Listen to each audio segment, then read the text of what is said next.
এতিয়া আপোনালোকে চাব আমি খাম। Hello everyone, welcome back to my another mini vlog. তেনেহ'লে হোষ্টেল কুকিং চিৰিজৰ আৰু এটা ভিডিঅ' লৈ আহিলোঁ। আজি আমি বনাব লৈছোঁ পোলাও, ভেজ পোলাও। ধুনীয়াকৈ গোটেইখিনি ভেজিটেবল টমেটো, কেৰট, বিনছ আৰু কেবেজ, আলু এনেকৈ লৈ পেলাই ভালদৰে চপ কৰি ধুই ল'লোঁ। কেৰাহীত দিলোঁ তেল, তাতে আমি ড্ৰাই ফ্ৰুটছ অলপমান ফ্ৰাই কৰি ল'লোঁ। সেইখিনি তেলতে আমি ভেজিছখিনি দি চিলি ফ্লেক্স, অৰিগেনো, গৰম মছলা, নিমখ আৰু কি আছিলে আৰু অলপমান চুগাৰ দি ভালদৰে ভাজি ল'লোঁ। অলপ টাইম সিজিবৰ কাৰণে ৰাখিছোঁ। ভালদৰে নহয়, মানে প্ৰায় 30% মান কুক কৰি ল'ম এই ভেজিছখিনি। তাৰ পাছত আমি চাউলটো দিম।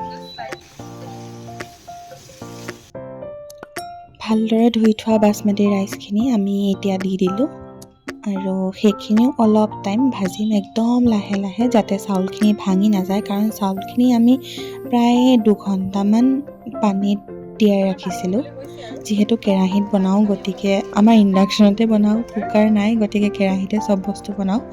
গতিকে চাউলটো অলপমান বেছি টাইম ভিজাই থৈছিলোঁ আৰু তাতে অলপমান দিলোঁ বাটাৰ, অলপ দিলোঁ ঘি, আৰু মই পানী দিয়াৰ ক্লিপটো নেদেখালোঁ। পানীৰ জোখ অনুযায়ী দিলেই হ'ল আৰু পানী দি অলপ অলপকৈ সিজিবলৈ দিছোঁ আৰু সেয়াই মাজে মাজে চাই আছোঁ। আৰু লাষ্টত একেবাৰে সিজাৰ টাইমত গৰম মছলা আকৌ অলপমান দিলোঁ। এয়া পোলাও প্ৰায় ৰেডি হৈ গ'ল।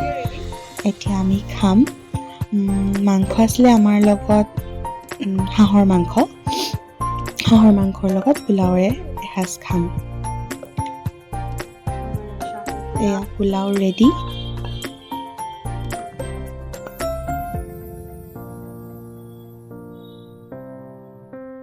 লগত এয়া ধুনীয়াকৈ বনাই অনা হাঁহৰ মাংসখিনি আনিছিলে ভাইলিনাই ঘৰৰ পৰা।